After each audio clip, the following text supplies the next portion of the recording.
Nous allons voir comment nous pouvons détourner un jeu pour faire plusieurs jeux, depuis tout petit jusqu'à beaucoup plus grand. J'ai placé devant moi des petites bâtonnets de bois de couleurs différentes. Alors, qui parle de couleurs parle de petits, l'enfant qui découvre les couleurs. Donc vous allez pouvoir, vous avez vu, ces couleurs sont très très jolies. Vous allez pouvoir avec votre enfant faire déjà du tri de couleurs. J'organise, je range, enfin bien, les différents petits bâtonnets par couleur. Voilà, j'organise. Donc vous l'aurez compris, on les met ensemble, on fait des pas, hop, comme ceci, pour pouvoir apprendre et nommer les couleurs. Tchac. Voilà.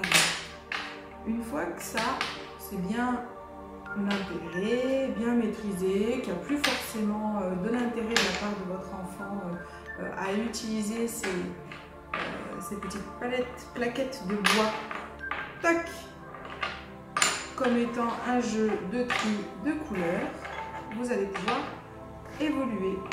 Deuxième jeu, on va pouvoir faire des créations formidables en alternant plusieurs couleurs.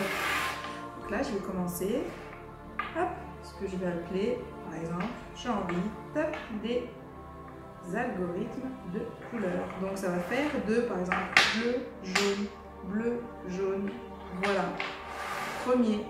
Ou alors, ça pourrait être bleu, vert, jaune. Et donc là, on va pouvoir s'amuser à mettre en œuvre beaucoup de créativité et association, et vous verrez que spontanément l'enfant le fait aussi naturellement. Et quand on le laisse libre avec des jeux comme celui-là qui sont pas très orientés dans leur design, l'enfant va imaginer et utiliser le jeu de plein de façons différentes. Donc le tri de couleurs, apprentissage des couleurs, on commence à être sur des algorithmes, des enchaînements, mais vous avez vu, on peut aussi construire. Donc ça, chacun peut imaginer, et votre enfant qui apprend par imitation va aussi se nourrir de ce que vous faites avec lui. Si vous voulez faire quelque chose d'une certaine façon, sans lui imposer de le faire, lui va avoir l'intérêt de faire comme vous. Donc là, moi j'ai décidé de croiser 3 bâtons bleus et 3 bâtons verts que je mets pas de face mais de travers, de manière à stabiliser ma tour. Et quand j'en ai plus de cette couleur là, je peux choisir, vous voyez, on sera sur une construction de plus en plus haute et de plus en plus pleine. Voilà, elle est pleine, stable. Mais après, je peux m'amuser à augmenter, hop, et là, on va gagner en instabilité, sans forcément faire attention aux couleurs choisies.